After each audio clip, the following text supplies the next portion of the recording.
From the Times of India, June 20th, 2025.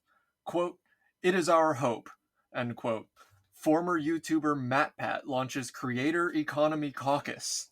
MatPat, the former YouTube star, has transitioned to politics, announcing the Creator Economy Caucus on the House floor. Making a play for Politician of the Year with his brave career change, former YouTube star Matthew Patrick has officially declared his candidacy for public office, not bringing a game theory, but a bill theory to the game. I'm killing myself next episode, like on stream. I think if he gives Trump a copy of Undertale, can you imagine? JD Vance probably knows what Undertale is. I guarantee you. JD Vance probably hates Undertale. Do you remember when somebody gave Barack Obama... No, it was the Polish government that gave Barack Obama a copy of Witcher 2. What? Yeah. Did y'all not remember that happening? I know what you're talking about, yeah. So good. He was like, I never played it, but this represents the ingenuity and cooperation between the Polish and the American people. That's true. MatPat launching his bid for Congress, I think, is going to soften the people up. I don't think it's going to work, but it will pave the way for the Mr. Beast empire.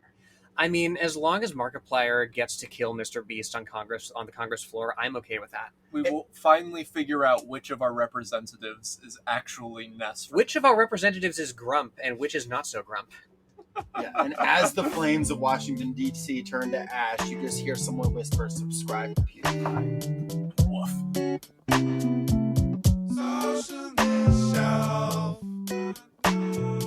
Read good books and organize yourself. Socialist shelf. Read good books and organize yourself.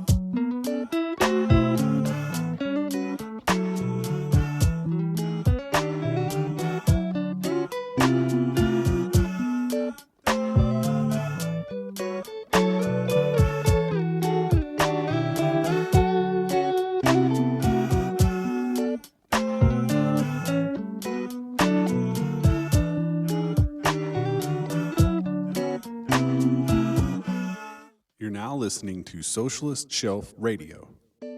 Welcome back to the Socialist Shelf. It is Jacob, it is Lenore, and we have Ryan on deck, not just in the producer-editor role, but also on the mic role as a third mic. Welcome, Ryan. You're sort of guesting, even though you're the ghost in the pod. It's pretty cool. Yeah, never been on here before. It's great to be on an episode for the first time. Looking forward to see how it goes. Yes, fantastic. Who was I talking about Fall of Cadia with?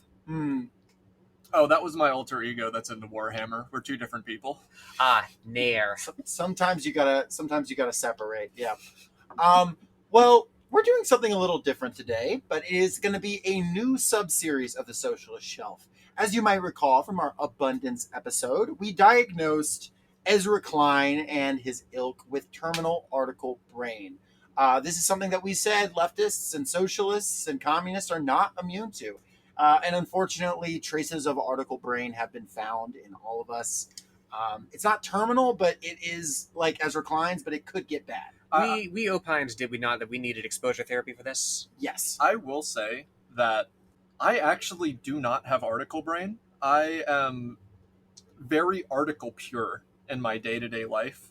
And let me tell you, reading for this episode nearly killed me. I don't know how long we're going to be able to do this series. Yeah, this series is article brain. This is going to be a roughly, we're not going to promise anything, but maybe monthly sort of thing that's going to kind of address two things. One, we don't riff all as much on current events as we maybe could, and we've actually been asked by a number of people if we give our thoughts on current events. We do current events episodes. We're not a current events podcast. We're not going to be. But this kind of gives us an end to do that. And also another thing, which we like to make fun of our favorite guys, but sometimes we don't want to read a whole book by somebody to mock them. We do have the hater energy to do it. We've done it many times. We'll do it in the future. But sometimes you want to do it in bite size. So this is Article Brain, the series where via exposure therapy, we read articles to make each other insane. And the three of us have brought articles here today. The others do not know what the article is. And we're going to read them, react to them, and we're going to see which of us brought the article that made the others the angriest, and hopefully readers, hopefully, listeners, you learned something. Hopefully, you learned something. They're readers. I'd argue that our podcast is quite legible. I'd say that, though. Someone did tell me that our podcast keeps them from having to read, and I was like, well, that's not what I. I was like, that's not. So far, we've had people who have said our podcast keeps people from having to read, and 2 has convinced someone to read The President is Missing. Don't read books and disorganize yourself. And to be clear, the person who anarchist read shelf. to the person who read The President is Missing, we love you, we support you, and now you'll know why we say not to read books sometimes. You learned your lesson, and shout out to you. Appreciate you sending us an email. It's all love. Yeah, I mean, we've got 3 articles to get through, so I guess we should get into it. I guess, the date we're recording is July 21st, 2025. One day after my birthday, so... Oh, shit, What? what? Yeah. Did you not know? No, I didn't know it was your birthday. Would have wished you Happy birthday to you. Happy birthday to you. Happy birthday, Lenore. Happy birthday to you. I would have said something if Oh, I thank you, realized. guys. Yeah, my apologies for not realizing. Holy shit. I didn't do a whole hell of a lot with my birthday. Like, my friend made dinner. Like, I played Magic. I watched a really wild and like not great Canadian film about like saving the world with rock and roll. It's a low key birthday, but it's in high key times we value these. We take those. I brought you an article as a gift. So Me too. Is it anything like the Joe Biden coloring book that you brought me as a gift one time? I would say it's in a similar vein. And that vein is the one currently throbbing on my forehead. Yes, it is. But we're gonna get into it. But yeah, it's July 21st, 2025. That's contextualizing the moment of history we're in. If you're listening to this in a year, some of the stuff we're riffing on might sound different. I think the book episodes are less fixed in time than this one will be. But yeah, let's do it. Episode 1 of Article Brain. Though I will say there's really kind of an episode 0 called Jacob and Lenore Yell at an Article from a year ago, where we laugh at Politico, an article about J.D. Vance's relationship to Lord of the Rings. So, if you kind of want like Article Brain in its most embryonic form, you can go check that out too. No, that was a fun one. Articles like those come across, I'm not going to say once in a generation, once in a blue moon, but like you don't often see like intersections of politics with pop culture in that I've written articles for pay before. Like those can be fun to write, but in a political context, they're a little bit rarer. And with that cover art, that looked like it was on the side of a smoke shop. Y'all go look at our cover art for that episode. I'm sorry, are we ignoring the deluge of Donald Trump as Voldemort articles? I don't know what you're talking about. I've never heard of one of those. Who's Voldemort? Okay, that's just my article. Yeah, brain, then. I'm not gonna say his name, Voldemort. That causes curses. Lenore has some dice.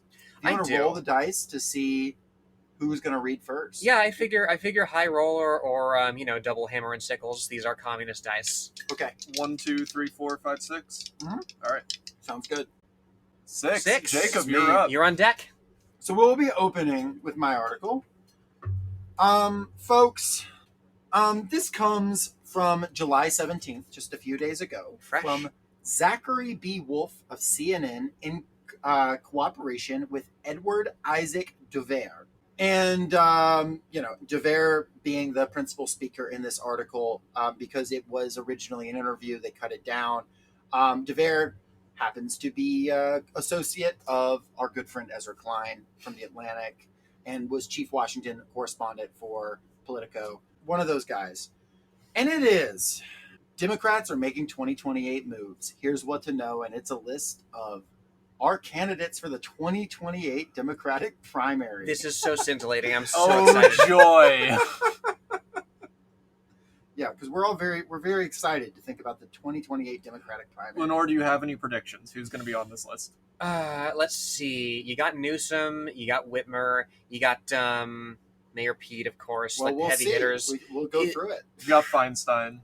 CNN's Edward Isaac Duvere is closely watching all of it, talking about the race. We talked to DC about the list of potential candidates, their strengths, and their weaknesses. Why pay attention now is the first question. Why pay attention at all? Why indeed? The next general election is until 2028. Why are we paying attention? Well, first of all, because some people want us to be. Gavin Newsom didn't go to South Carolina just as any state to go to. He picked a state, a presidential primary state, so that we talk about it. J.B. Pritzker was in New Hampshire at the end of April. Mayor Pete went to Iowa, even though it's not quite a presidential state anymore. This is an ongoing process of the candidates trying to get people to pay attention and to workshop their material. But you also see a lot of Democrats a deep desire to get past the Donald Trump era, even though the Trump era is new. One of the things even that Newsom was saying in South Carolina was, we can put an end to this in 18 months. He's talking about the midterms. But it's that thought that Democrats don't need to just wallow in horror and misery that they've been in since the election day of 2024. I love promising somebody something 18 months from now and not elaborating. Mm-hmm. I love when the Democratic Party wallows in horror and misery. Well, Biden forced a lot of changes in the primary process for Democrats, including Iowa not being an early state anymore. What's the early map look like? Well, Biden did push through some changes, especially making South Carolina first. But some of the other changes are moving Iowa off the early state calendar, which was very supported by a lot of people at the DNC, and some other changes in general. That said, the chances that New Hampshire gets back to the first in the nation spot that actually is required by New Hampshire state law seems much higher. We won't know the full answer on the calendar until at least sometime in 2026. And I'll skip forward a little bit, and we'll get into our list of contenders and see what y'all think. Bring it. All right, Number all right. 1, Gavin Newsom. I'm myself. shocked. Why will he win, and why would he have trouble? Will he win? Okay, okay. Newsom has a real breakout moment right now in response to what's going on in Los Angeles. And that's very quickly identified him in people's minds as the face of actual resistance to what Trump is doing, My head rather hurts. than just talking about it. He is also a very skilled retail campaigner and speaker. But there are obstacles he'll have to overcome, people who think that he's maybe too California. He was the mayor of San Francisco, too liberal in some people's minds, too slick. Just having a California air to him, all that stuff is what people need to overcome. I can't believe people are still focusing on him like being the first to issue like gay marriage licenses, and not his like keep all the trannies off the sports field stance. Yes, and him like doing podcast episodes with like Charlie Kirk and people like that. Steve Bannon, Yeah. literal fascists. Mm-hmm. So that's our first one. And I mean, there's never been a Democratic nominee from the West Coast other than Kamala Harris, so they said that could be a weakness. Nothing but good signs is what you're saying to me. I love when people bust out the like if you like Ruffles and not like tortilla chips, like this means you'll vote this way analysis. Do y'all think, what are y'all's thoughts on Gavin has sort of shown himself as the real resistance to Donald Trump? in the Did last he few years? order the California National Guard home, or did he just say that someone should do something? Mostly that. But have you considered he gave Trump a stern talking to in a video? I could do that. I could do that right now. Is he the one that's currently raising a red army against the capitalists? Yeah, that's what I heard on Fox News, but I haven't seen any proof beyond that. Okay, okay. Well, if he starts doing that, maybe I'll start agreeing, but until then. Well, number 2, you're sure to be excited by. Okay. Kamala Harris. Go home. I love the Do something else. I love the seamless transition from now being the only other candidate from the West Coast besides Kamala Harris could be seen as a weakness. So here's our next best one, Kamala Harris. So obviously she's thinking about running for governor of California, and I've done reporting that says she's leaning in that direction. What is also clear is that she and her closest advisors realize that it's one or the other. You can't run for governor, then turn around and run for president right away. Unless your name's Richard Nixon. I so much of this is like, well, you can't do this, and then somebody does it, right? It's like, Like- do whatever you want. Who cares? I can't wait for a Republican to run for governor, and then, I mean, he already did, fucking Richard Nixon. I can't wait for that to happen now. Yeah, like that's something that only like a really Democratic Party brained person would think. It's like, oh no, you can't immediately run for governor and then run for president, like obviously. And then to a Republican that wouldn't even clock. That would be like, well, yeah, why not? Democrats still paralyzed on the issue of whether dogs can play baseball. Anyway, they don't identify a single weakness for her. No I weakness. can't think of one. Yeah, I can't think of one reason that people might be against her. I hear she won Best Way to Spend $1 billion recently. Mm-hmm. Okay, well, have you considered Mayor Pete Buttigieg? I have considered it. You know, I was one of Pete's primary backers. Yes, I did the Um, high hopes dance. That was my breaking point. I could not abide by the high hopes dance. I was a single issue voter that election, and it was, if anyone makes a dance to high hopes, then I will not vote for them. God, the bar was so low, and yet. And yet, This is how we get like AI powered traffic lights that kill like 10 times as many children. Moving east.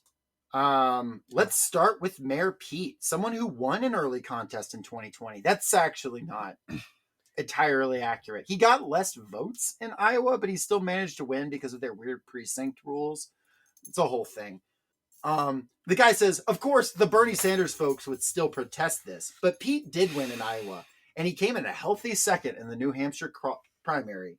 He has spent 6 months of Trump's second presidency doing a lot of podcasts and outreach to what would be classified as the manosphere, or the Republican-leaning, low-propensity voters. I love coming in a healthy second in New Hampshire. you can also tell that they have modern day cutting edge analysis by listing his primary weakness as Bernie Bros. Yes. He regularly is embraced by Democrats for the way that he is able to break down Democratic arguments and break apart Republican arguments. That said, his jobs leading up till now have been the mayor of a pretty small city, South Bend, Indiana, and then he was transportation secretary. But part of his theory from when he was running in 2019, and he and I talked about it then, is that we're living in an age of Donald Trump's politics, when it's more about what you're able to do and how you're able to communicate than what you're doing, than about exactly the job you've had in government. Maybe that's an opening for him. I think that most people assume he will be a strong contender, at least if he runs. Are they going to settle on him for Joe Rogan of the left? This should be. Like, this is like, but this is exactly the reasoning that they're using to pitch that idea, right? It's not what we're doing. It's not, a policy failure. It's that we haven't figured out how to lie effectively about it. Anyway, East Palestine, Ohio, not mentioned on here, nor is any of the just endless train wrecks that happened under the Biden administration, literal and figurative, not to mention Pete being a key figure in breaking the railway strike. Not to mention, like, the fucking, the airline companies, like, canceling flights that he was due to take, like, just to give him a fucking wedgie. Gretchen Whitmer. Michigan Governor Gretchen Whitmer is an obvious choice, though she says she's not running. But a lot of people say they won't run for president until they do. Barack Obama insisted he wasn't running. Whitmer has a lot of strength in Michigan, a key state for Democrats. She's won 2 tough races there. She is quite popular, as far as one can be in Michigan in these polarized times. And in the first 6 months of Trump, she's taken a different route than a lot of other Democrats. She's tried to find ways to work with Trump, and she feels like that is a good way of being the governor and also delivering swing areas for her state. Of course, this frustrates some Democrats who feels like she's being used by Trump and turned into a prop by him, whether it was at the Oval Office when they had a meeting a couple months ago, or when he then flew to Michigan to announce this new shipbuilding investment and had her come to the podium.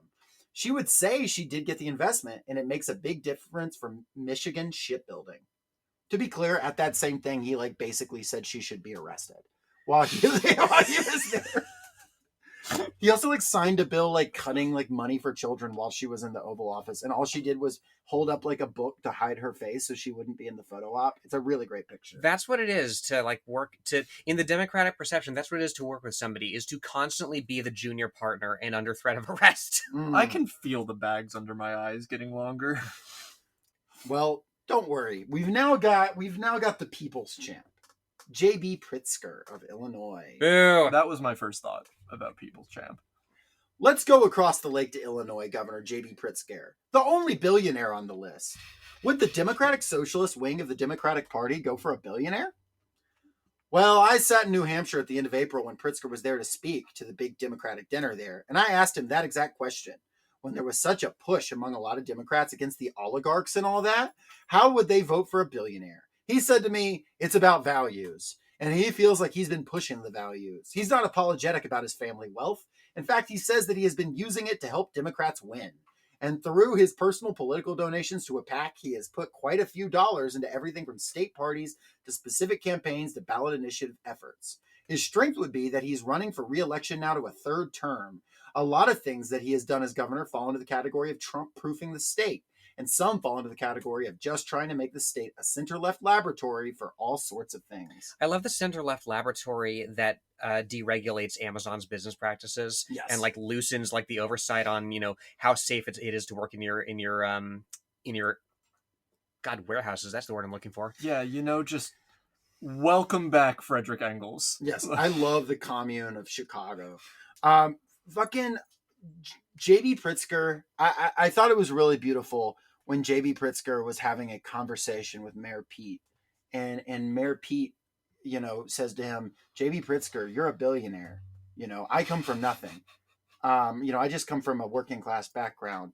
How can you claim to speak for the Democratic Socialists? And J.B. Pritzker says, we have something in common. We're both traitors to our class.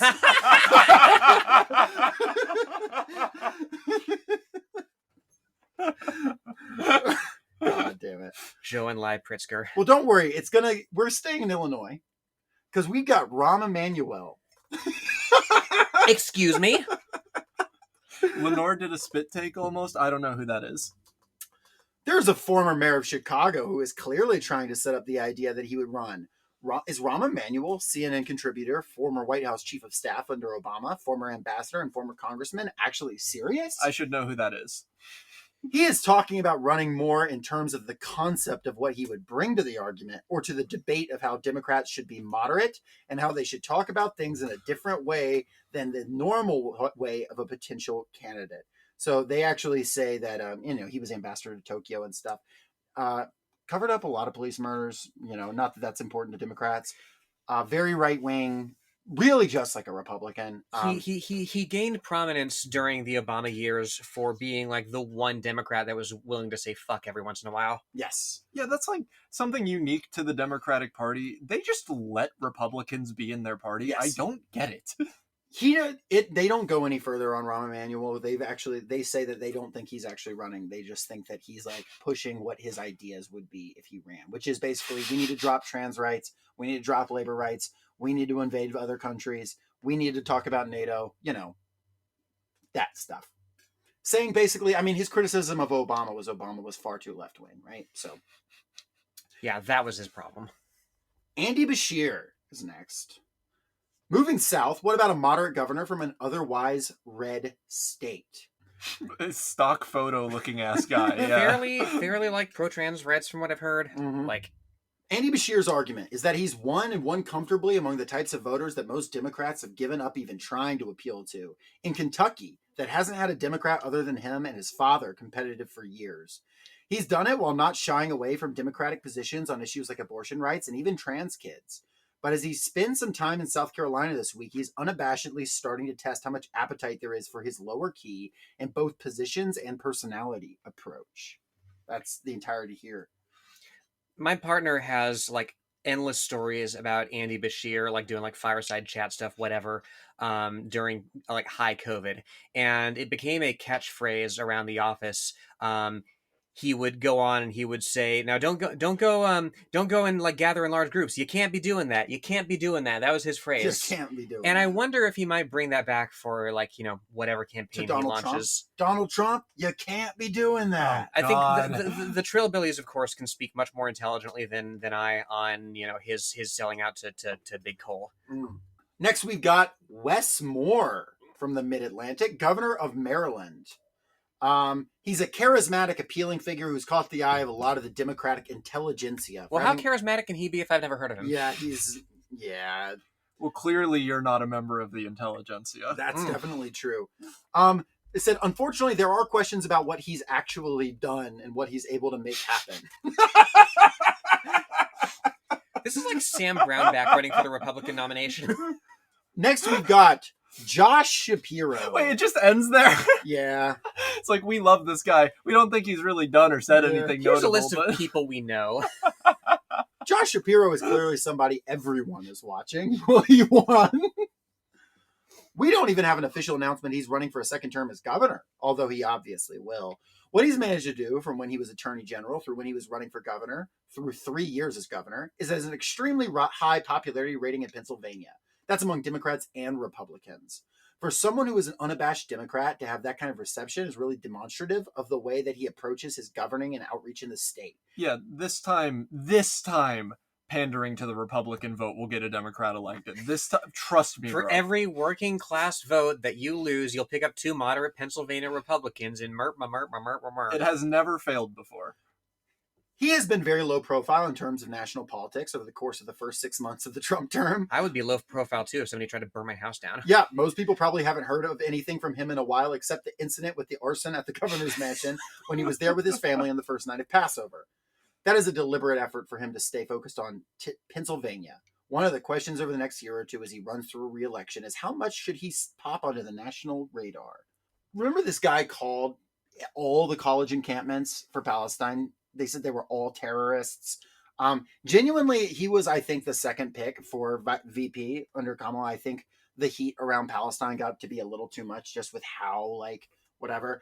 Shocking that they even did acknowledge it.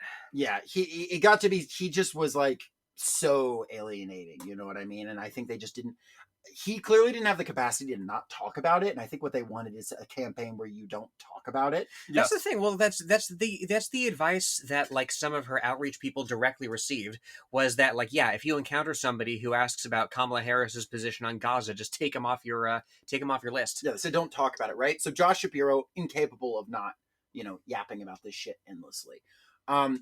I feel like we could write a good parody of this article where we do the exact same names but talk exclusively about how they feel about Israel. Yeah, no doubt. Oh, I that's not the direction that I thought you were going. I thought you were just going to say we make stuff up. No doubt. Did you know Josh Shapiro has crossbred pickles with cats? Pete Buttigieg came to my house and ran over my dog once. J.B. That's why I'm Pritzker. never voting for him. There was in Iowa, I remember during the 2019 or 2020 primaries, an elaborate ongoing joke that Pete Buttigieg went to local animal shelters, adopted dogs, and murdered them was a thing. And that it was so annoying that his campaign manager was posting, Bernie bros have to stop saying Mayor Pete murders dogs. I forgot about that. Now you can't joke about that anymore because Kristi Noem actually did that. Yeah, that's the thing. It ruined it. Wait, hold on. Sorry, real quick. In the same vein, did you see that video from the 2020 election where it was somebody rescuing a dog from an avalanche, but someone reversed it and claimed that that Biden live on stage buried a dog? That's just that is exactly like the story that my fucking this is burned in my memory. My fucking 7th grade English teacher had a story about his mom would cut off chickens' heads to prepare for dinner in the backyard, and his brother would record it and then play the video back, and a chicken head would come flying out of the woods and he'd catch it and stick it back on the chicken. Many such cases. Dark magic is being done in the Democratic primary, healing chickens and whatnot. The chief necromancer, J.B. Pritzker. That's so fucking true. What's a B word for magic? Blasphemous. Just blasphemous Pritzker. There we go. Yeah. J.B. Pritzker and J.D. Vance with just sorceress powers dueling. Come on now. But yeah, no, yeah, to absolutely. We have lost the right to make fun of those books where Joe Biden and Barack Obama are buddy cops because we're coming up with those scenarios ourselves. Joe Biden Pritzker. Shit, he's back. Yeah, JB Pritzker getting sworn in says, "Fooled you, Jack," and he rips out of a flesh suit. He steps forward, just gleaming like the fucking T-200 skeleton. Yeah, Danny DeVito crawling out of the couch on Always Sunny. Well, don't worry, we've got a few more before we're wrapped up here. God, I hope JD Vance didn't guest star on Always Sunny. So, usually a list like this is full of senators. Who should we put on it? Well, of course, Cory Booker from New Jersey, Chris Murphy from Connecticut, Mark Kelly from Arizona, and Ruben Gallego from Arizona. We've had Bernie Sanders as a very popular alternative in recent elections, but he must be too old at this point. So who will inherit his mantle? The guy responds, "Who are we to say he's too old? He will turn 87 by election day in 2028. That would make him by far the oldest president that we've ever had, even outdoing the Biden and Trump records. Most people do not expect that he will run again.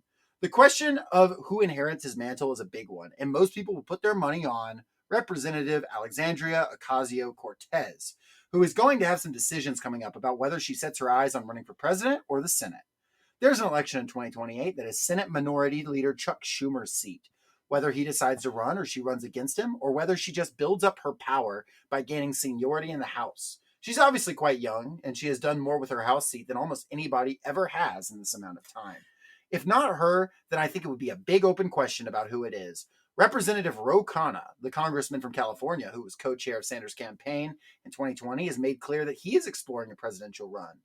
If she doesn't run and he doesn't get that kind of support, then I think there would be a question of whether there's someone else that could be the right vessel for that, or whether it would diffuse between many candidates. Fun fact, the last time a sitting representative was elected president was Rutherford B. Hayes in 1876.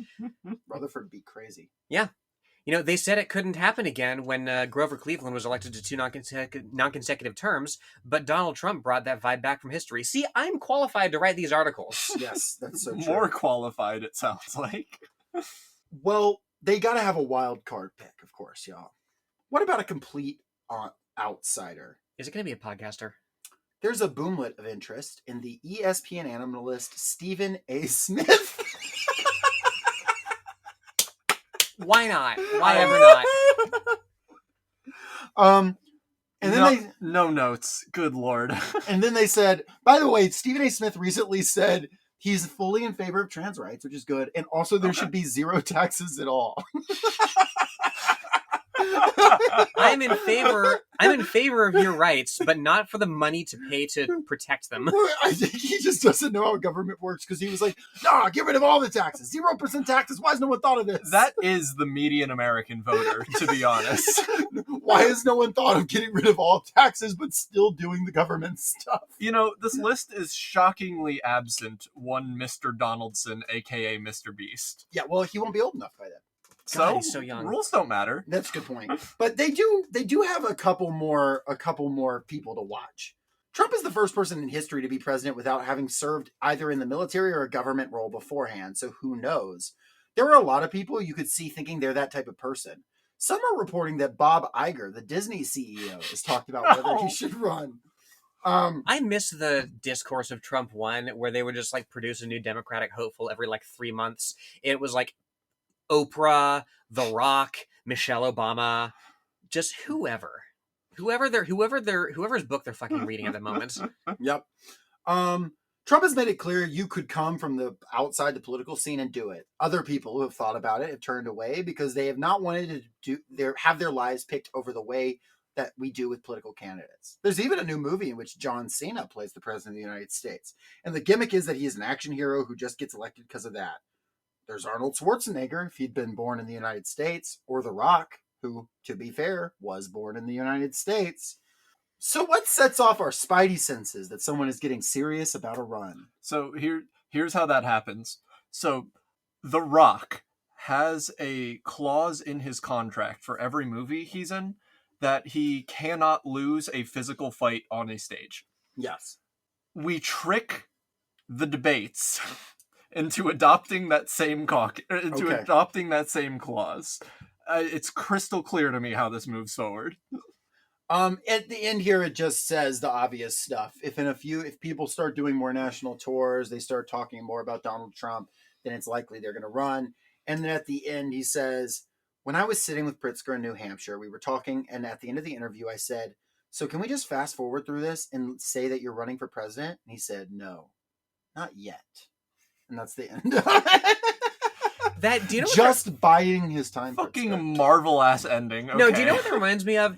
During the whole like fucking Mueller report, like brouhaha, like the New York Times had a piece on like what Robert Mueller brings to the investigation, and like what in particular they were focused on is wow, he's got like a lot of attention to detail, and like they relate this anecdote from, I don't know what it is, I guess like some interview for like the FBI when he was joining or whatever, and the question that he's asked is like, okay, like here's this car with like a suspect in it, you know, what do you want to know? And he's like, okay, what color is the car?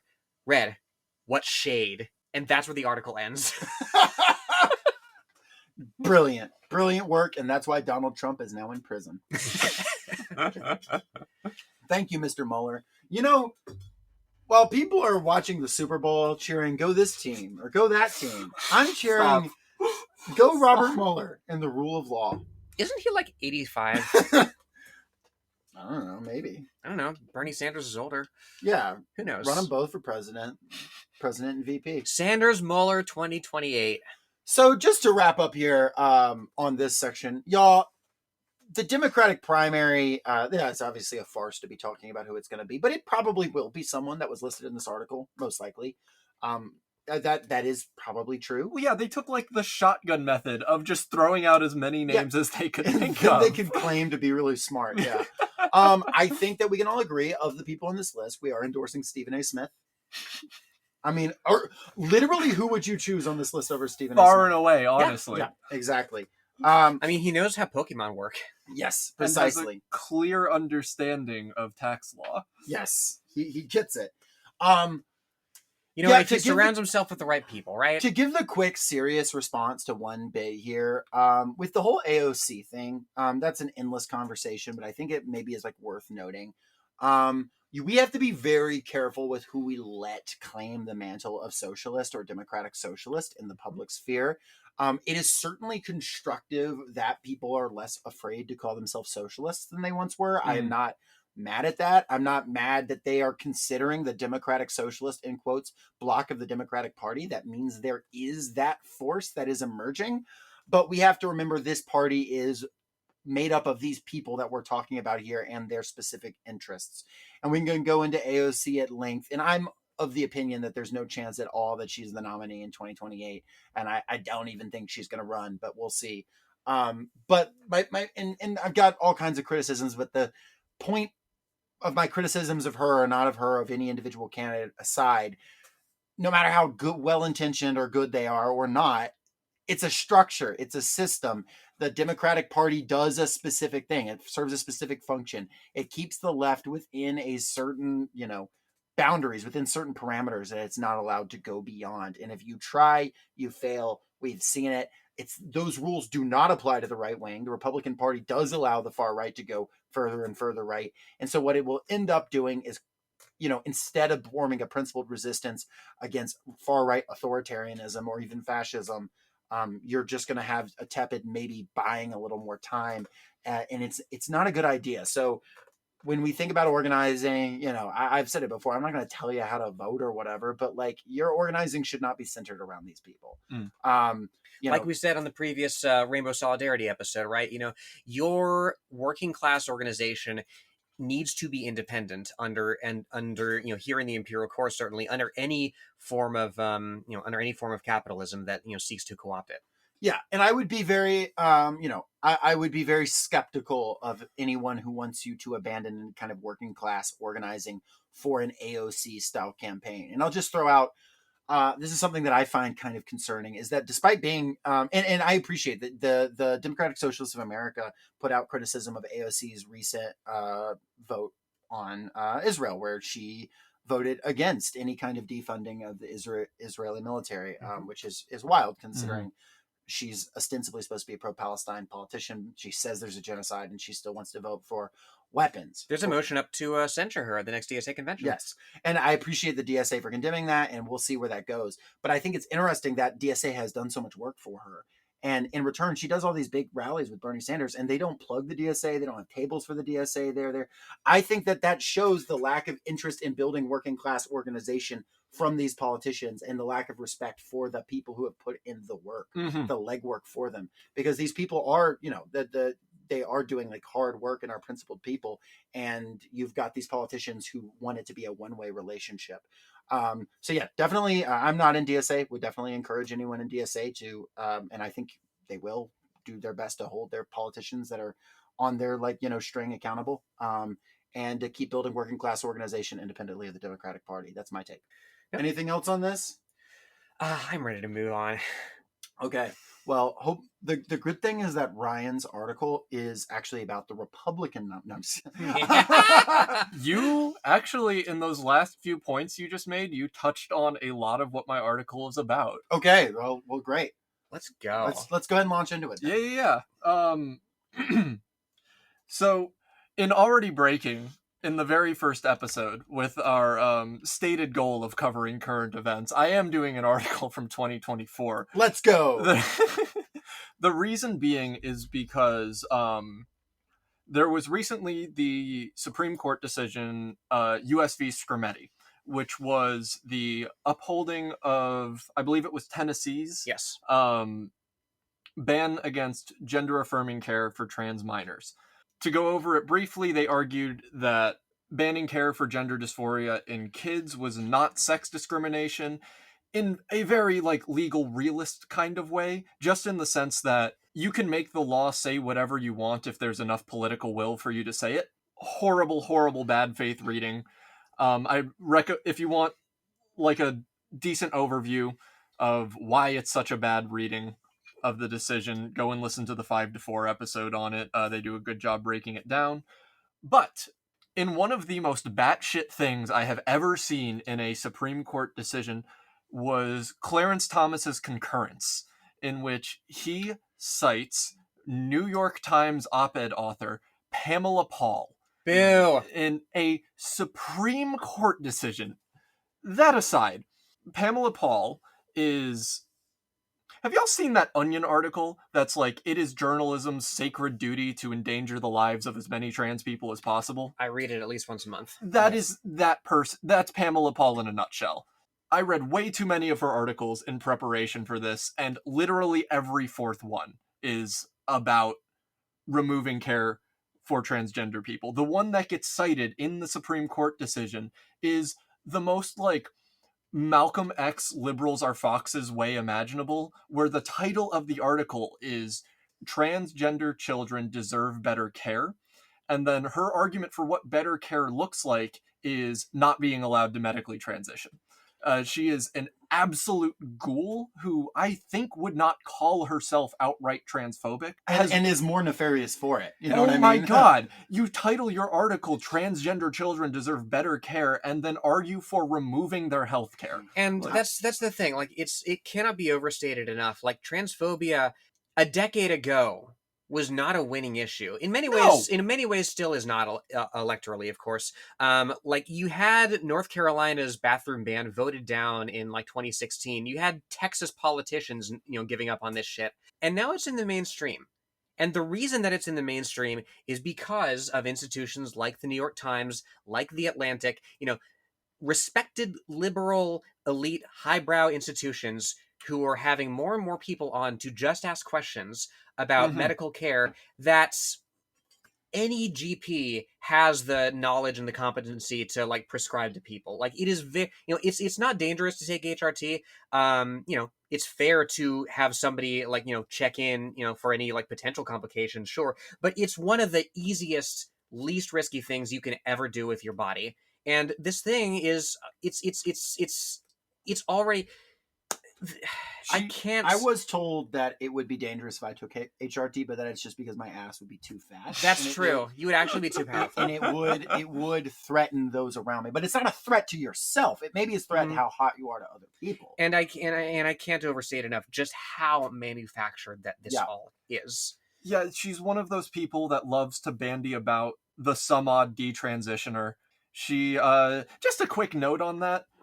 When they talk about, like, regret rates for transgender, like, gender reassignment surgeries and care, those operations have less regret rates than, like, knee surgery or, like tooth removal operations. Exactly. Root canals and shit. But so as I was reading through her work, I was like, wow, this is a uniquely stupid person with dumb takes. And after reading enough, I was like, no, this is just a very stupid person. I removed the word uniquely. And it is worth noting, this is a political propagandist. Yeah. Her job is political propaganda in a very, like... To a section of the population that does not necessarily watch, Fox News or Breitbart. You know what Yeah, I mean? it's the people who would be conservatives but can't make the jump to calling themselves one. Exactly. They exist in polite society. They are like the Love Me, I'm a Liberal Phil Lux song. I also just want to note that she looks like a dark-sided skinwalker version of Caitlin Riley, the lady who makes those, like, wasp mom TikToks. Which, to be clear, love Caitlin Riley. Come on the show. You're great. No insult to you. Just this woman does look like an evil version of her. And I do appreciate that. I do appreciate that she at least looks evil. She looks exactly how I imagined her when I first read one of her articles. She could have played Umbridge, like, very easily, yeah. Mhm. Yeah, you know, not to go into like appearance politics or anything, but there is a lot of that going around. Mhm. But the article I picked was because of her position as a political propagandist in regards to her stance on mass organizing. Oh, And good. I can only read it in the whiniest voice imaginable. Article from June 20th, 2024, titled, "No, I don't want to protest." Bring it. Don't take it personally, but I don't want to go to your protest. This isn't a commentary about your particular movement or about the anti-Israel rallies this past academic year, which, spoilers, put a pin in that and take a shot for every time she mentions the Palestine movement going forward in this article. I'm sure she's normal about it. Oh, she's extraordinarily normal about Israel. It took me 2 unrelated articles to figure out her views on Israel. I don't care how foolish or noble the cause. When it comes to gathering in large groups and yelling, you can count me out. I did try it once. My friend... Perfect person to listen to. in terms of- I'll try anything once. Wink, wink. in terms of like organizing, perfect person to listen to. Somebody who did it once. My first and last protest was in my freshman year of college when some women I liked were organizing a pro-choice rally. The cause was solid, and it seemed like a decent way to solidify the friendships, and I did enjoy using magic markers. Oh my god. But standing on the campus green of our overwhelmingly liberal university, brandishing a broken hanger, struck me as not only futile, but also ridiculous. The only mind that was changed by that protest was mine about participating in protests. After 40 minutes or so, I left to go to the bathroom. Later, I signed up to escort patients at a local abortion clinic. There are better ways, I realized, to affect change. Which, I'm sorry, where did you sign up to do that? Was it at a protest, Yeah. you said? Yeah, I love this. Like this is useless. The only thing it does is get people interested in a cause and get them to take other actions in support of it. Like, why do we do? Fucking, that's why. That's precisely why. I have George Jackson all the way back in the 1970s was like, yeah, of course protests are great. You can go among the people with a clipboard, is what he says. And it's as true now as it was then. Yeah, this is the person who wrote "fucking blood in my eye." Like Yeah. like action starts somewhere. Well, I'm sure she doesn't like protests because she's a big fan of George Jackson. I'm sure she's really into. It's because she's more militant. That's why. A 10-cent bullet can take down $1 million helicopter. Pamela Paul, 2024. Can take down $1 million transition clinic. Yeah. Real quick, the 2 reasons I chose this article were, 1, because she is a political propagandist, and this can be cynically read as a piece just to demobilize people from going to protests. 100%. I think that's the cynical reading of it, and I think the other reading is that it's more of like a distillation of what it means to understand affecting change as a liberal in like the most liberal aspects of the Democratic Party, where you essentially have to already agree with what the ruling class wants to do for you to consider it something possible. Yeah. Well, and in terms of like what the action itself does, right? All of them want to be in the picture with Martin Luther King at the the March for Jobs and Freedom. You know, nobody wants to do the door knocking that leads to that. Yeah, absolutely. But to get back to the article, temperamentally, I just wasn't up to it. It's not only I don't like standing outdoors in the sun for long periods, or that I always need to pee, but I'd rather read about strikers in Germinal than march on the picket line. My full gratitude, then, to the New York Times for giving me a get-out-of-jail-free card by forbidding its journalists to participate in political protests while encouraging us to report on them. Yeah, that'll keep them in touch. Well, you've noticed, how they've got their finger on the pulse of the protest movement. While, never going there and seeing what people, just basically abstracting what the people are saying from their literal towers. Super cool. I've never been much of a tribalist or joiner. I have no use for conformity of thought or dress, unless it's Halloween or a costume party. I don't like playing dress up. Halloween, the one thing where like everybody dresses up in the same outfit. Nor do I want to be part of a group where people might think I accidentally left my pussy hat at home. When I see a bunch of white kids wearing keffiyehs, and notably she misspells keffiyehs here, I can't help wondering whatever happened to the whole anti-cultural appropriation thing. Again, somebody who has clearly talked to the Palestinian organizers and activists who say yes, where this is a solidarity. Who passed them out, right? Yeah. Just like I pretend I do not hear it. Like either she literally just sits in her little article cave, like pounding out articles about trans people every 20 minutes, or she just actively, I pretend I do not hear it. Oh, but I feel seen, Ryan. I have such visibility. I'm so glad for you, Lenore. Yes, and all the visibility isn't necessarily the be all end all. Not when you're visible through a fucking crosshair. Yeah, visible through the sniper scope. Take the shot with the 10-cent bullet. I'm worth more than that. You are worth more than that. I'm just saying it would bounce off of you, but she doesn't know that. That's true. God, I could make a worse joke right now. When someone drones on about solidarity. Solidarity. That's probably how she doesn't know how to word. When someone drones on about solidarity, all I hear is, get in line. When there's no room for dissent from the dissent, there's no room for me.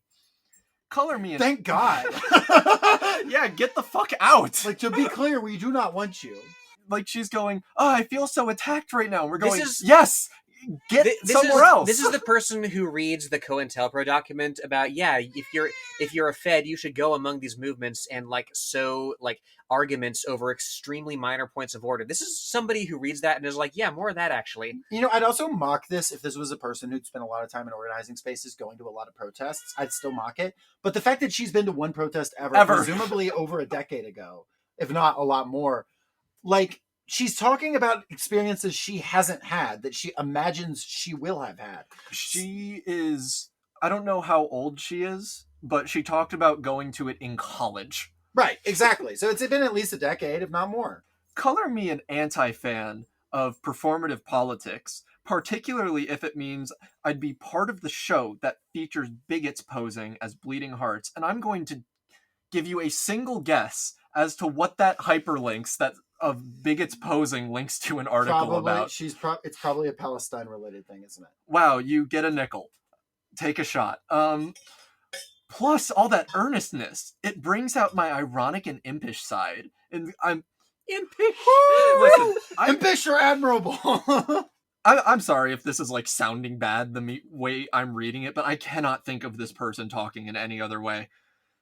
It brings out my ironic and impish side, inclined to correct typos on signage or foments some kind of peripheral This is the debate. sort of person who would correct typos in a suicide note. Yeah, get your shot glasses out. Every time someone at one of those encampments cried out, "Free Palestine," I'd be tempted to yell out, "From Hamas." I'd surely get kicked out of the group that wants to kick other people out. They don't want troublemakers. And again, wild guess of what the hyperlink of troublemakers links to. Right. Well, it's just interesting. She's like, I'm not taking any stances here. And then literally every single thing is about that. Which, it's interesting because she could have written an article about that. The New York Times has plenty of articles attacking she has. protesters. Believe me. So it's so bizarre that she's like, this could have just been an anti-Palestine protester article, but she decided, I think it's for the same reason that she would write an article like trans kids deserve better healthcare, to write it this way. Yeah, she's pretending, she's donning the I'm not a Zionist hat, and then just being a Zionist. Right, pretending to adopt a principled version of a position that you actually oppose. Yes, 1,000%. Protests are about operating in unison, and I find that creepy. Back in the early 1990s, I visited college friends in Washington, D.C. It happened to be the 4th of July, and so we were headed to the National Mall to celebrate. I was stunned to find people passionately yelling in mass, USA, USA. What, I wondered, was the alternative? Who's the other team? I realize we live in a country born...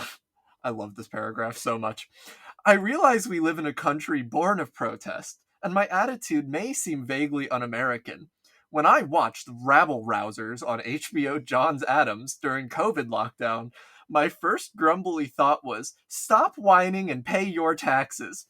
Reading about the Whiskey Rebellion made me think of drunken MAGA types sloganeering at a Trump rally about the glory of firearms. In parentheses, I do make a sentimental exception for revolutions set to music, especially the French.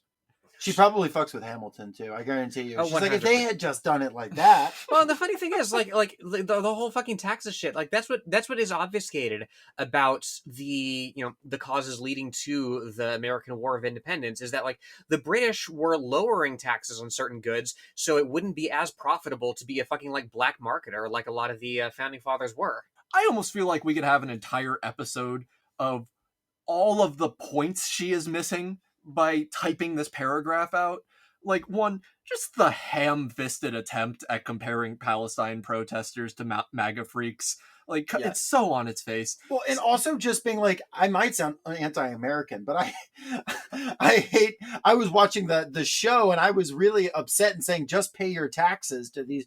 Like, it's very frustrating, and like, I don't know who this is for. Her. Again, it's And somebody... her and Clarence Thomas. Those are Presumably- the only two people. Yes, because clearly, like, this person was seen as a useful, ideologue to pull from for Clarence Thomas in making his decision to send trans healthcare back by decades. And that's the thing, like it's somebody whose sole connection to politics is being the voice in the room that everybody listens to. Like, no, you're not out in the streets affecting anything. You're so detached from the material consequences of what you're saying and legitimizing, and you're perfectly content with that. Right. It's having no connection to the people, not just the people in some abstract sense, but really any people aside from your little group. And then being like trying to speak for everyone, and you're like, oh, I'm an outside voice or whatever. Like, yeah, you're an outside voice because you don't talk to people. You're not spending any time with normal people. You are deciding what their opinions are from videos that you see that are taken by people probably like you. And then you just come up with your conclusions and explain it to millions of people. And they are expected to just buy the shit. And an unfortunate amount of people do. Yeah, and the output is, no matter how, even if she genuinely believed every single word of what she writes, and she maybe does, the output is just cynical, like, propaganda about the Palestine movement. Right. Just like, don't go to it. Her output is just entirely attempting to politically demobilize people. Right. And presumably any other movement, like, because obviously, exactly. Because obviously the abortion rights movement catches a stray here too at the very beginning as the reason that she doesn't want to go to protest because she felt weird holding a coat hanger one time. So like clearly she doesn't think that you should protest for abortion rights or anything else, but obviously the Palestine movement is in her particular crosshairs, specifically this being the summer of 2024. But this can have a demobilizing effect on anybody. Oh, no, I don't think it is. I mean, she explicitly said that she wasn't making any commentary on any ongoing protest movements. That's a good point. I mean, this is as much about the Whiskey Rebellion as it is anything. Wow, I can't believe she took a side on the Whiskey Rebellion. That's so sick. That's so brave. Speaking of history, Yeah, let's do it. I can't say I'd relish hollering alongside people who've only studied it on TikTok. But those of us who read about it in, say, books, usually come to understand that even factual history is complicated, nuanced, and full of boring and endless repetition. Sure. Protests, those books remind us, can end poorly. In 2020, when people were posting black squares on Instagram to show their anti-racist cred, I insisted that we watch To Live for Family Movie Night. Apologies, Chinese listeners. Zhang Yimou's depiction of the Cultural Revolution provides a terrifying warning to those who think offering children a bullhorn is a good idea. Let's go. Still, plenty of boomers view protests through a nostalgic filter. Sure, there was some passionate shouting on the quad about wiping out Jews, they'll say. Take a shot. But even the righteous anti-war movement had its Hanoi Janes and the Weather Underground. Is painting a Hamas symbol on a Jew's door worse than settler colonial oppression? Was it Columbia or was it Harvard? Which school had literally like the IDF soldiers like chemically attack protesters? Has anything been done about I that? think that was on the West Coast. I'm just saying it's incredibly. I don't know. Is she anti the Vietnam protests? Is that what she's trying to say? Like, I don't get it. So like the civil rights movement, like, is she against that? Because, like, yes, you can find people who did individual bad acts, and then she decides it reflects the whole thing. But I thought she liked people with different opinions or whatever. Like, does she want a uniform? God, fuck her. specifically in the Hanoi Janes reference, she's talking about Jane Fonda. Right. Yeah. Right. Uncritical support for that. But no matter the context, and whether it comes from the right or the left, and she has talked so much about this article about bad protesting from the right, Yeah. anti-Semitism is a bad look. Maybe the protesters could use a moment of peace and reflection, a chance to take a deep breath and open their minds. Picture, if you will, a meditative room filled with floor pillows, breathwork exercises, and a small but well-curated bookshelf in the corner. Perhaps now that we've gathered here all kumbaya-like, we can even offer a word for the people who look at the ballers, the get-ups, the outrage and the zealotry, and say to themselves, no thank you. Here's to the people who doth protest not. I mean, if she wants a room with like comfy chairs and a bookshelf over in the corner, like get down to your local like organizing headquarters. Like she's there just, there are those. She's just describing her room she never leaves that she writes these articles from. It's just a fascinating, strange thing to do because, yeah, obviously anti-Semitism is bad. Like, holy shit. Like, yeah, nobody's like, she's arguing with no one. It's crazy. Like, if she came to a single one of these protests and talked to a single one of the Palestine protesters, a single one perhaps of the students on the encampments who are very disciplined in their political messaging, they would agree with her that yeah, anti-Semitism is bad and there's no place for the movement. Yeah, but I think the three of us were all there. I know, but like we were at a Palestine protest once where a guy showed up who turned out to be just a right-wing YouTuber who was trying to get views. Yeah. Who had a fucking Nazi sign. Like he had a fucking swastika sign, and he got his ass, like he got that shit taken from him, and shoved up against the wall, and he got escorted out and fucking thrown from the protest instantly. It happened so fucking fast. And then it turned out he was a far right guy who was just trying to get views. He didn't give a shit about the politics of it. But I'm just saying, like, and look, like we're not here to say that nothing bad has ever happened at a protest ever. But the thing is, she wants to take tiny examples from little things.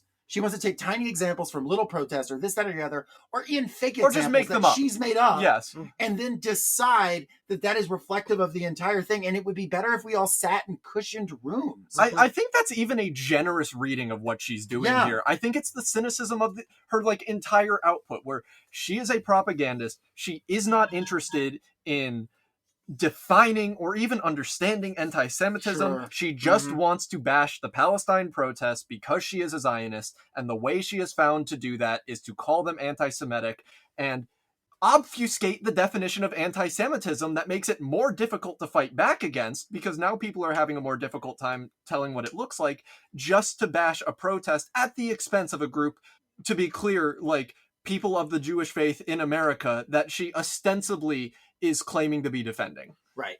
And then also this is the same tactic she's pulled, because I've read her articles on trans people. It's the same type of tactics she uses against the trans community. It's the same playbook, and it should be notable that these are the same people that are making these cases so fucking cynically on the behalf of reaction, on the behalf of empire. It's absolutely infuriating. And if you have any question about like what is progressive about this, whatever, because like I'm sure she would claim to be a good liberal, Clarence Thomas cites her. I think that if Clarence Thomas ever cites me as an inspiration for him, anyone has the permission to put me down. Like, you know what I mean? That was going to be my like conclusion to why I brought this article, because no matter how good she feels about herself, no matter how much she claims to care about trans people, despite having horrible ideas about trans people, no matter how much she claims to be on the good side of history, the culmination of her career up to this point has been to be used as fodder for removing healthcare from some of the people who need it the most in this country. Yeah, and no matter how good faith she is acting in, any crumb of good faith you can cling to flies out the window when that becomes your output. Can't stress this enough. Yeah, there are established standards of trans care. There are established, standards and baselines for if you're an athlete and you're on hormones. Like, this is already settled stuff, or currently being settled by medical professionals, and crucially, the trans people who are seeking medical care. Because, again, I'm not here to say that the medical community has been especially kind to trans people. It has not. But, like, again, there's nothing grassroots about this. There is nothing born from these people genuinely going among these movements and coming to conclusions based on participation therein. It is people who want to yap about this stuff because ultimately their allegiance is not with the people actually making moves, actually protesting. They are content to sit back and to maybe say, "Oh, that's a shame," if the movement collapses. And she doesn't want to be part of groupthink. She doesn't want to be part of the consensus. She wants to be an outside thinker, which is why she agrees with the line of the most powerful country in the history of the world, which is that's actually the rogue thinker's idea, is to agree with American imperialism and the line coming out of every single mainstream capitalist journal, the line coming out of all the imperialist countries. That is the she definitely doesn't want to be a brainwashed red guard. Got to get in that xenophobia. Yeah. So if doing posting a black square is the Cultural Revolution. Next we'll be in the 3-body problem. We'll be playing video games. There'll be pyramids. It'll be crazy. Our next episode, by the way, look forward to our series of struggle sessions with struggle sessions with Pamela Paul. Her having some witty banter with Chairman Mao. I cannot, for the life of me, if you agree with everything that the ruling class tells you, specifically like imperialism, specifically the line of the fucking Pentagon on everything, then I promise you are not some renegade outside thinker, and you never will be. And you will believe whatever you are told, whether it be about weapons of mass destruction, whether it be about any kind of justification for mass murder or ethnic cleansing, whether it be about any war, whether it be about any sanctions, any coups, any of it. You will find a reason to agree with it, and then you will be snarky, and you will go back to your comfortable little room and read your well-curated bookshelf until the fucking seas that have risen because of the climate change you have enabled literally rise and take you. We'll just sell your house and move. Yeah. I couldn't think of a better way. I can't think of a better way to conclude that article. I hate to give it to Trump, but he did cook with the failing New York Times. Yeah. Begone, Pamela Paul, dustbin of history with you. I hope your works are lost to time. Good name, though. I do like the alliteration. Shout out for that. Good job to your parents. That does it for... I don't have a good Trump bit for Pamela Paul. Speaking of information expertly curated... What kind of a segue is that? From her bookshelf. Oh, fuck. Was it Never something mind. else? I just thought you were saying like the concept of articles. You said something about curating information, and I was did. going to run with it, and then y'all had to mean. Expel urine from your sacks of pee. I did. I'm sorry. I'm sorry. What was that metaphor? Have you never read VG Cats? No. I'll show you some other time. Thank you. Amongst us. But anyway, like we are, there are 3 of us, and we promised 3 articles, so we come to our third and final one. And I fear we might not get as much mileage out of this one because it's kind of a meta choice, as I mentioned in the group chat. So I don't know. We'll see what you think of it. Okay. So I have, of course, I've made no secret of my hatred for Newsweek. I believe I referred to it as a Hitlerite rag, and I still hold that position. More like lose week, because they stay losing. That's true. Lose week, WEAK. I call it Choose Week because I would rather choose another publication. Fuse week, because every week fewer and fewer people are reading it. That's probably not true, but imagine if it was. Better world. I'll let you talk now. Sorry. Yeah, no, like I had that opinion. I already had that opinion like before, but it particularly crystallized around 2023. This was a couple months after Tortuguita was shot, and Matthew Impelli was the writer. And if he's not a fascist, he's definitely a useful idiot, because he spent the whole time talking about an anti-Cop City protest at which a Southern Poverty Law Center attorney was one of 24 arrested and charged with domestic terrorism.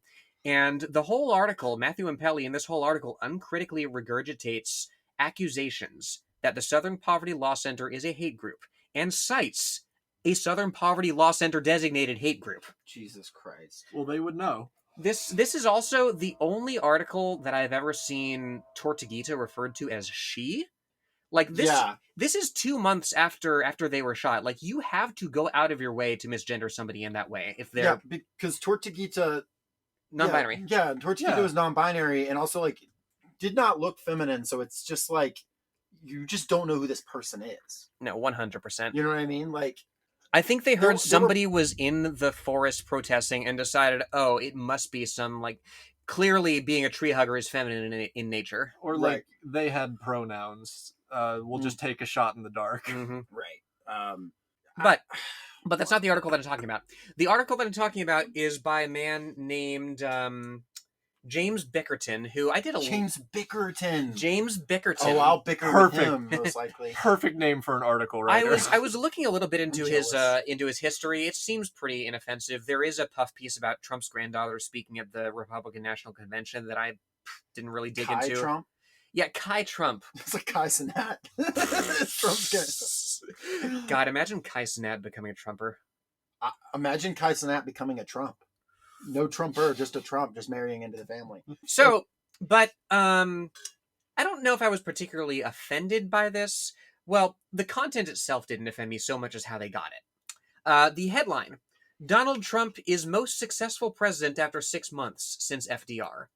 Now, I mean, so far, I would say if you're talking about just getting your agenda across, arguments are to be made. It's just successful in a bad way. I mean, more or less, that's the thesis of the article. But you'll notice that is most successful president after 6 months is in quotes. Who's it quoting? I'm glad you asked, Jacob. Wait a second. The first 6 months of Donald Trump's second presidency have been the most successful of any American president since Franklin D. Roosevelt, according to an analysis conducted by Newsweek using AI. Fuck you! My eye is twitching.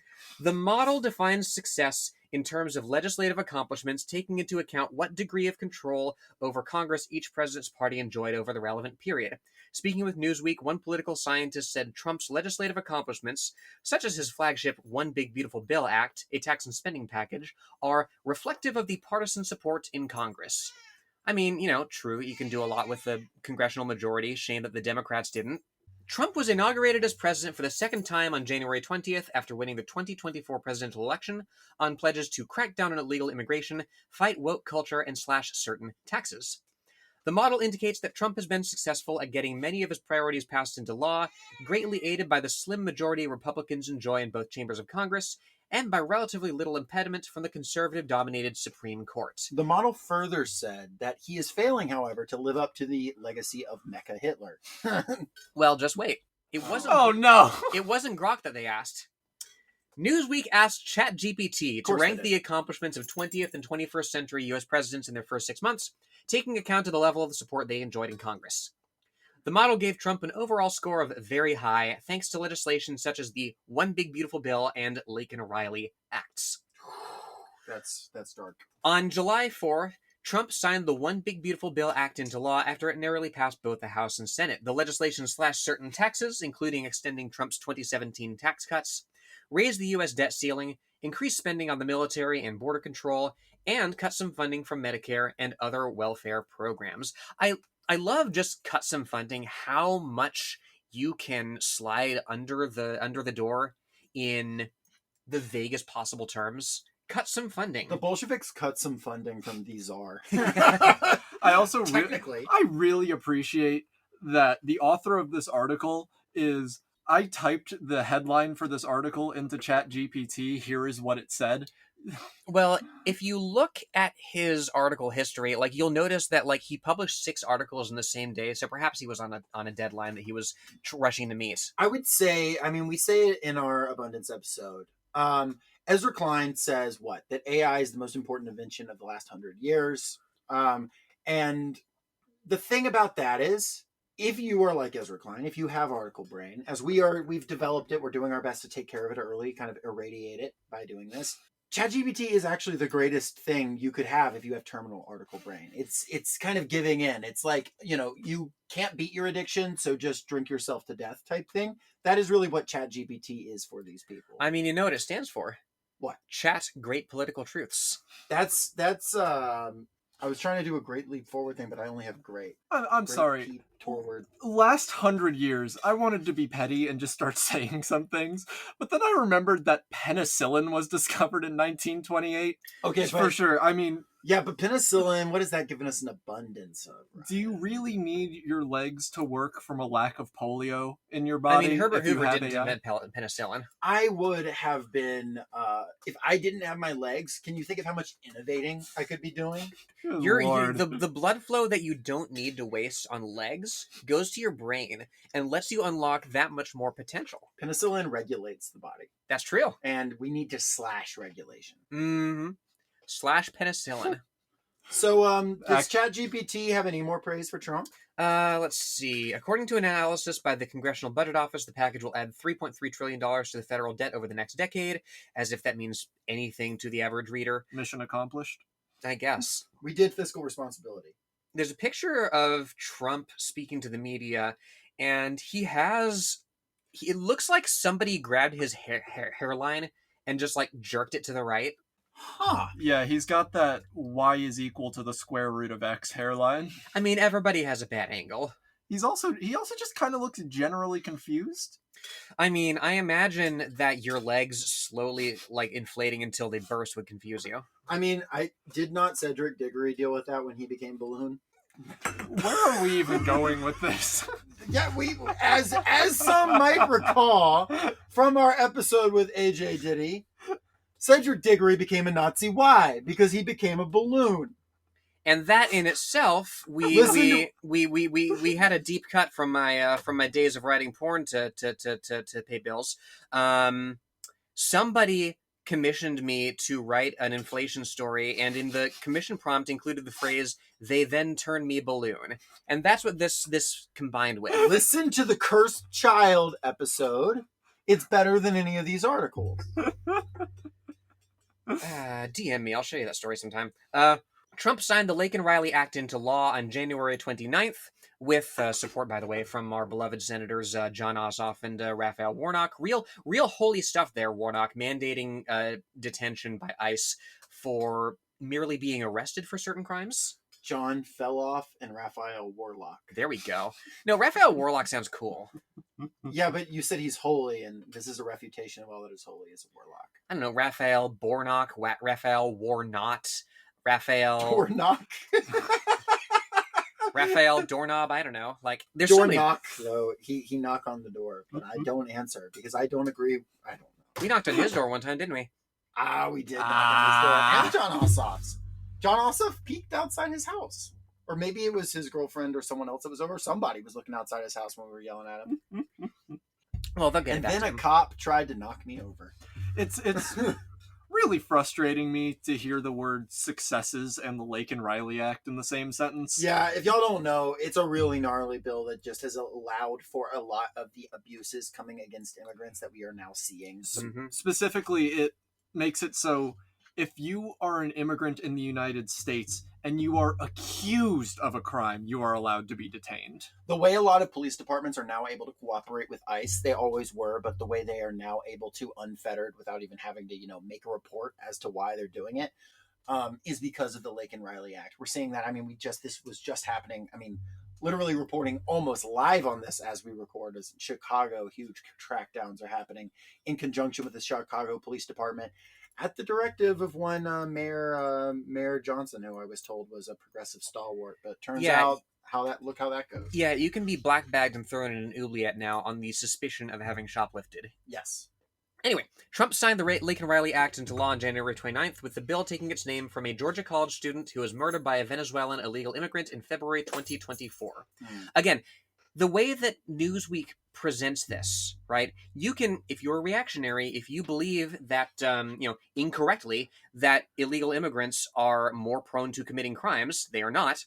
Like, you can very easily fill in the whole carnival of horrors you built in your head in this relatively anodyne and incomplete framing here. And I can find you dozens of articles from Newsweek belittling the stories of abuse and murders of women, and similarly nightmarish stories like what happened to Lake and Riley, who, to be very clear, like absolutely horrifying. And the fact of the matter is, we have like a culture that allows femicide. We have a culture that allows the murder of women by men who feel like they have the right to do that, and all kinds of abuse. And Newsweek, if it was an American doing it, Newsweek, if it was in any other context, or if it was a woman talking about having been sexually assaulted, something along those lines, more often than not will come down on the reactionary side of that. So, don't believe for a second this idea that they're just so worried about what happened to Lake and Riley, because they're happy to see that people like this. I mean, I don't know this guy who wrote this article, but I know the people like this, these reactionaries. ChatGPT, the author of this article. And ChatGPT get fucking excited when they see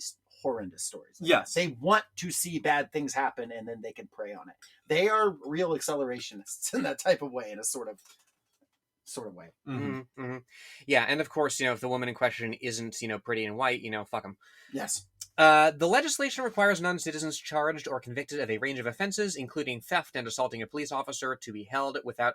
Again, like, I love how it rolls up the property crime with assaulting a police officer, right? As if those things are remotely the same.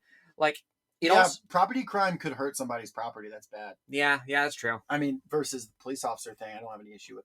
You can cut that if you need to. You can cut that if you need to. Requires them to be held without bond. It also gives states more freedom to sue the Department of Homeland Security over immigration enforcement, specifically not being hard enough on it. Yeah, to be clear, not suing it in a good way. Right, exactly. The AI analysis concluded. I fucking hate that's in a mainstream publication. I can't get over how brazen they are about it. Like, typically, AI wrote this article is like a scandal.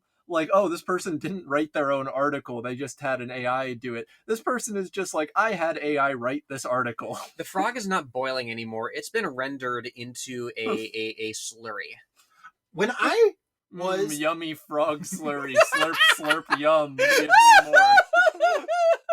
Oh my god, fuck you. I just spilled lavender on myself. That's the kind of person who I imagine this article is written for. The guy who is just so far gone and is like, feed me my slop. Can you pour it directly into my trough, please? A good alternate name for the subseries would be Frog Slurry. I have to say, when I was in high school and early college, I was writing like 10 to 15 articles a week for the website Sushi Popcorn, just like fucking fluff articles. And I didn't need any AI to do that. I did that with good old fashioned caffeine and bad writing. ChatGPT will never produce anything close to the level of consciousness you get at 2 a.m. after having not eaten for 5 hours. Exactly right. My most viewed... Do you know the article that I wrote like when I was writing for my anime list? Take a wild guess as to the subject matter of the most viewed article that I wrote. Wait. Let me think. What do I know about Lenore? Not so much about me as about like what weebs are like. Something pervy, I don't know. Was it like an analysis on the relationship between Shinji and Kawaru? It was not. Top 10 anime feet ranked. Wrong body part. Oh, okay. God damn it. It was top 10 or 12. I don't know. There was a little bit of editorial like tweaking for SEO purposes. It was top 10 or 12 moments in anime boobs. Oh. That did like 800,000 views in a year. Capital C content. Anyway, you couldn't get that from AI. I mean, you could, but it would be bad. The AI analysis concluded that the first 6 months of Trump's second term were the most productive since Roosevelt's first term in 1933. In his first 100 days, Roosevelt passed 15 New Deal statutes, including the Emergency Banking Act. Third in the AI's calculation was Biden's first 100 days, which saw the package of the $1.9 trillion American Rescue Plan, designed to combat the economic effects of the coronavirus, along with the COVID-19 Hate Crimes Act, and a bill making Juneteenth a federal holiday. This package was passed despite the Democrats and Republicans being tied in terms of 50 affiliated senators each, giving then Vice President Kamala Harris a tie-breaking vote. Sorry. I can understand at least the argument that Donald Trump has gotten a lot of his agenda done. Joe Biden's signature BBB, Build Back Better, was tanked by the actual president, Joe Manchin, right? Like, oh my God. I'm arguing with ChatGPT, so I guess I shouldn't. Yeah, at what level is this article directed at us specifically to make us upset to read the article? Yeah, the next paragraph is like, read on, Lenore. Well, just wait. At the other end of the spectrum, the AI gave the worst score for the first 6 months to our favorite guy, Theodore Roosevelt, Okay. who became president He in failed to invade Mexico, yes. Yes, Yeah. that's true. He became president in 1901, arguing that he passed no major statute before March 1902. And yes, it does say statue and not statute. Again, Well, he didn't pass any major statutes either. The boys under Roosevelt were still too gay. He didn't make enough of them cowboys. Well, passing a kidney stone is hard enough. Imagine passing a statue. God damn it, you fucking beat me to it. Bill Clinton was also ranked poorly, with the AI saying his only major legislative reform during his first 6 months was the 1993 Family and Medical Leave Act. Also, like, later in his administration would be the landmark legislation that was like the precursor to Lincoln Riley. You know, I mean, it doesn't acknowledge Bill Clinton's time, though, fighting off terrorist assailants at a baseball game. That's true. Or that was his alter ego, but, you know, he did come up with it. He went to the Blue House at one point. He did. There was that time where he told Russia, keep yourself the hell away from our elections. And I thought that was The really time cool. where he held hands with the Prime Minister of Israel and watched the sun come up. Yes, that is a thing that actually happens, and the president is missing. Yeah, we're talking about the president. What people are saying, David Townley, and it's spelled like the Welsh way, Dafydd. Daffith, I don't know, an American politics expert at the University of Portsmouth in the UK, told Newsweek, while Donald Trump has achieved some legislative successes, they are more reflective of the partisan support in Congress. Not every president in the modern era has had such a one-dimensional party to support his legislative agenda. The Democratic Party has long been a coalition of diverse voices, making it difficult to appease every member of Congress. Both Bill Clinton and Barack Obama found this out during their first term in office. I found this out as if they're, bright-eyed and bushy-tailed and just figuring out how their parties work. I just watched How a Bill Became Law by Schoolhouse Rock. I'm not a big fan that the UK has people who specialize in American politics over there. What are you doing? Focus on your own country. Isn't like y'all's fascist party about to win the elections over there next time? Maybe y'all focus on your own selves. I'll take criticism from any country, but I won't hear it from the vile aisle. I mean, you people still have a monarchy. Get it together. Yeah. Meanwhile, I won't go forward. I do have a pitch that we should make sort of a dueling royal families type thing in the United States. Oh, that'd be fun. Yeah, and it's the Bidens and the Trumps. Okay. Right? So Hunter Biden, of course, is this rogue prince. Barron, of course, is very similar to the mountain that rides, of course, jousting, whatnot. Mm-hmm. Hunter has many illegitimate bastards. You can see how this plays out. Crystal clear. It could be very interesting. And yeah, I think that's how we should do politics. And I think that that's the good halfway point between us and the sort of Pamela Pauls of the world, is they can start paying attention to that and writing about that and arguing about the royal families while we do some real shit. Well, I mean, more or less, that's the premise of the article, is it not that we should go out and do some real shit, but that we should sit back and let these sort of dramas play out, right? Well, as if we're not materially affected by them. Well, the Republicans have a one-dimensional party, right? So they can just do whatever they want. I love that that's the explanation, right? They pull that. I know that I'm going back to that, but it's remarkable to me, and that analysis is coming from a human, for somehow even worse than the ChatGPT analysis. It's true, the Republicans fall in line in a way that the Democrats don't, but why is that? Let's drill in a little more. That didn't just happen. It's not like Republicans rose out of the sea as did the Democrats, and the Democrats were a broad coalition of people who don't agree, and the Republicans were a coalition of people who do agree. Because Joe Biden could pass shit when it was the type of shit that he wanted to pass. When he really wanted to pass military spending and shit, he got that thing through, and it wasn't hard. It's the same. It's the Lincoln Riley Act. It passed on bipartisan consensus. On and on and on. I mean, who didn't vote for Marco Rubio in the Senate? Nobody. these things don't just exist outside space and time. They are brought into existence intentionally or unintentionally through real factors. It's not just like, oh, the one-dimensional Republican Party that was printed off by Donald Trump.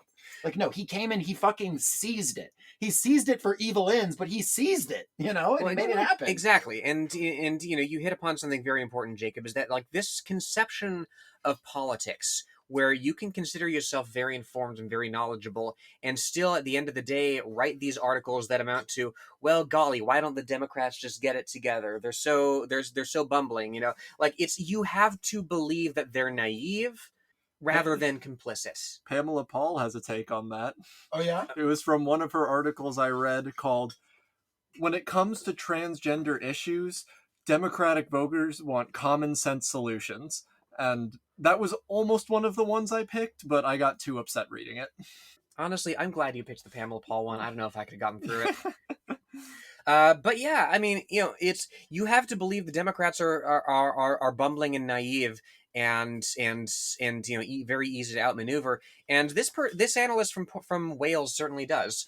I do believe that some Democrats are bumbling and naive, and I believe the party continues to let them be in power versus replacing them with, like, canny actors. Exactly. You have to ask the next question if you're serious about politics.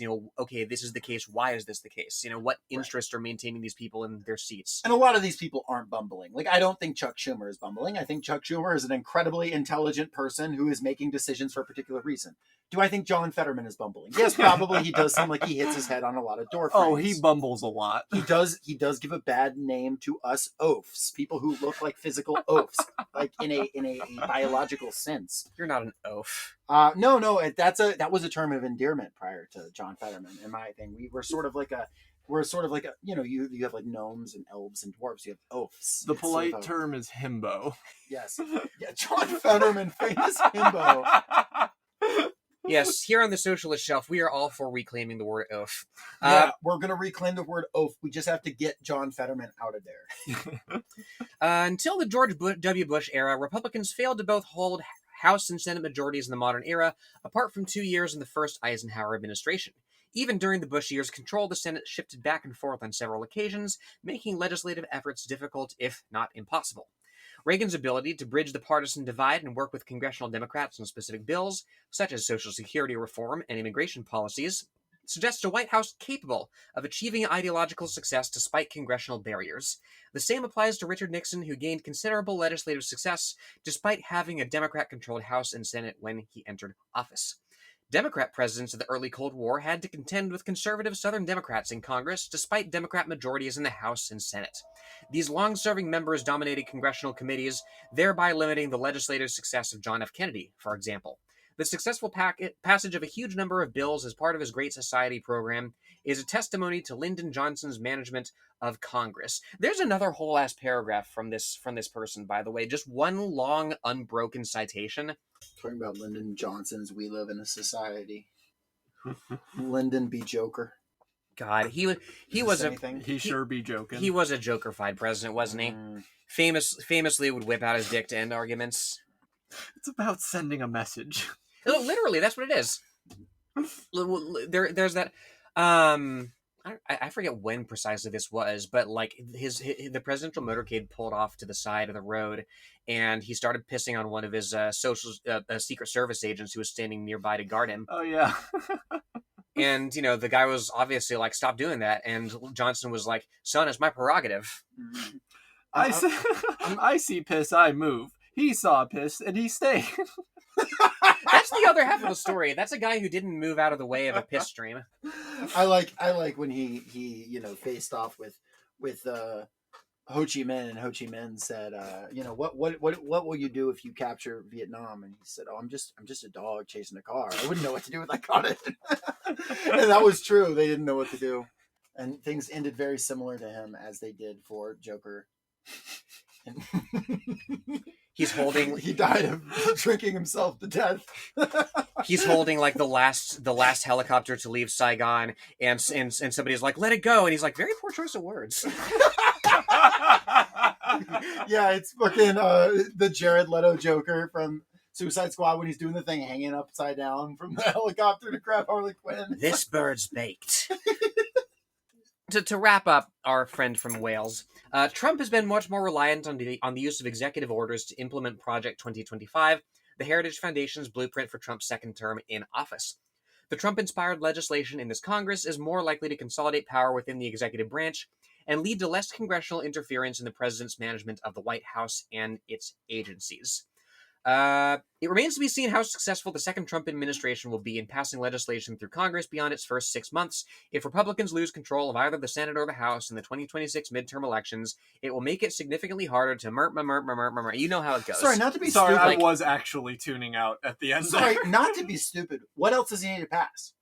The court has given him the ability to rule by fiat. He passed his budget, which is really all he needed to do that he couldn't do with executive orders. Mm-hmm. Now he just sits back and commands ICE, which is the biggest military, one of the biggest militaries in the world now, that is just directly at his command, and is going to also be ideologically loyal to him. Because I'm sorry, how many ICE agents in the fields are going to be, loyal to anyone other than Donald Trump? Maybe a handful of them, not very many of them. So yeah, no, he doesn't need to pass anything else. He fucking won. He passed the big, beautiful bill, and now... Well, some of the ICE agents are just loyal to their desire to get into house flipping. Yeah, that's true. Woof. Hey, have you seen, the ICE job boards, descriptions of the job? No. It's shit do you have a wanderlust, a desire for adventure? No. It's things like No. that. It's crazy. No, cannot be real. No. It's No. crazy. And then, interviewing different ICE people, they were like, I just really love border patrol people. They're like, I love getting to spend time walking through nature, out in the desert and things like that. I feel like a really connection, or it was this article trying to humanize them.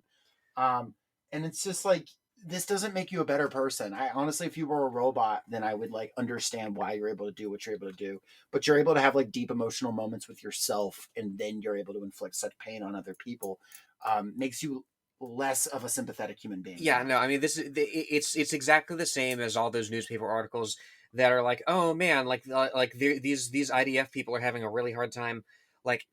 Yeah, I imagine I would have a hard time too if I were doing a genocide. I mean, fucking the New York Times ran shit talking about Mussolini's favorite food, back in the day. They've always done this. I mean, that Mussolini... Strawberry sherbet frappe. Yes, it's an extreme... I mean, that's an extreme example, of course, talking about a leader versus individuals, but Oh, I thought we were talking about the garlic lemon salad.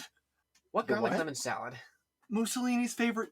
We are so off topic here. Mussolini's favorite meal that he would have every day was raw cloves of garlic drenched in lemon and olive oil, and Lenora convinced me that would be a good thing to eat, so I tried it, and it wasn't the worst, but I have never been in more physical pain after eating a meal than after having consumed 4 raw cloves. No, I was just referring to the fact that they were talking about his little desserts he likes and things like that. Oh, his favorite dessert was strawberry sherbet frappe, to be clear. But I'm fine. I'm just talking about people. Hitler loves his dog type shit. Yeah, leaning into obviously horrible authoritarians and whatever have their interests, and that doesn't make them any less horrible authoritarians. Hitler's favorite dessert, incidentally, whipped cream. He doesn't get to eat it anymore. Good. No more whipped cream for him. But yeah, I mean, just the premise of the article itself, right? Quite apart from the fact that you are abnegating your journalistic responsibility to a fucking robot, right? It also just, if we leave that aside, it also just illustrates a government that's fundamentally at war with itself for the purposes of your average American. The successful president is the one who can wrangle everybody in an adversarial body to get something passed. And it's again, what we as socialists believe is that there shouldn't be a distinction between the legislative and the executive, right? Our representatives that we elect to a truly representative people's body should also be the ones who are capable and responsible for carrying these things out. Right. Precisely so. I gotta ask y'all, it's a kind of a deep question. If pros are the opposites of cons, is Congress the opposite of progress? Dude. Boom. My mind, man. I think you've cracked it open for me. This is the type of shit you can only get on Article Brain. It's the worst. You could be the Joe Rogan of the left with that analysis. I am not the Joe Rogan of the left, because I have so many more listeners than Joe Rogan. After I said that line of wisdom, It's true. Look it Joe up. Rogan is the has the highest ranking podcast on Spotify right now. But I have a feeling if you build it, you will come. And with the kind of analysis we're putting out right now, Coming for his ass. oh, they'll be coming. He's been asking to come on our show. He's been begging. It's kind of been pathetic. He's It's like really showing sad. up. He's like knocking. He's like, I'll give you like front seats to UFC fights, things like that. You know, He should go back to his roots and eat some cockroaches, and then maybe we'll talk. it's really fucking weird that he wants to talk about Ready Player One. He says it's the greatest book of all time. Joe Rogan would love Ready Player One. God, you kidding me? Iron Giant shoots missiles. Oh my god, that was Overwatch. I saw Overwatch. The other thing that this article really illustrates to me is that, you know, as we see in the current Trump administration, as we pointed out, like, there are more ways for a chief executive to carry out an agenda than through these standard channels that this article is talking about. And these levers of power are wholly inaccessible to us and to you, the listener, right? The only way this article is useful, to my mind, is if you're content to analyze this ruling class power struggle from the sidelines, right? To me, like, you use ChatGPT to analyze this continuum of forces, like, quite apart from it being journalistic malpractice. It's this whole thing illustrates just how irrelevant you should consider the workings of our government and of mainstream coverage thereof. Right? If this is what political journalism is, right, using an AI to play useless games of Monday morning quarterback, like, to actively concern yourself with it is to surrender your agency in our political sphere. You might as well content yourself with prayer. Well put. Well, I read this article and went, hungry, hungry, frog slurry for me.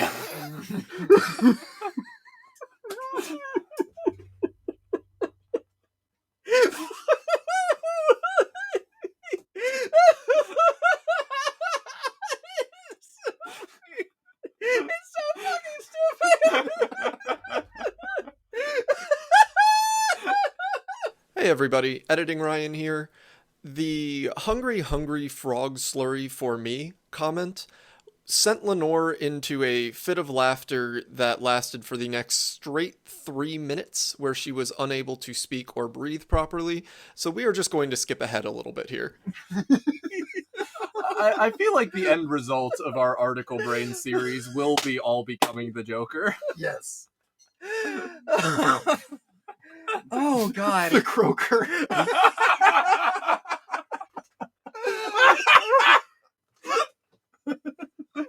Okay, folks. Well, that has been Article Brain Part 1. We will be back in a few weeks with it. Obviously, we're going to have our normal episodes interspersed. So be back for some more hard-hitting analysis and also whatever the fuck this has been. Drink your frog slurry. You will live on the lily pad. You will drink the frog slurry. You will read the articles. You will drink the frog slurry. You will not go to the protest. You will go to the cushioned rooms with the well-curated books. Fuck you, I was drinking. And you will vote for one of the pre-selected Democratic nominees on the list, and Stephen A. Smith will preside over the Frog Empire. The Stephen A. Smith show, folks.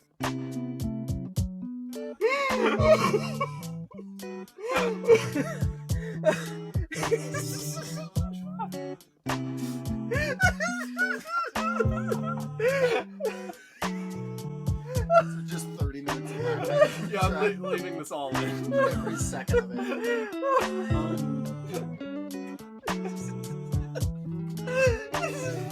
Well, listeners, I have killed Lenore. Lenore's become the Joker. Holy shit! Lenore has breathed in the Joker gas and will be instead of becoming the Joker by jumping into the frog slurry.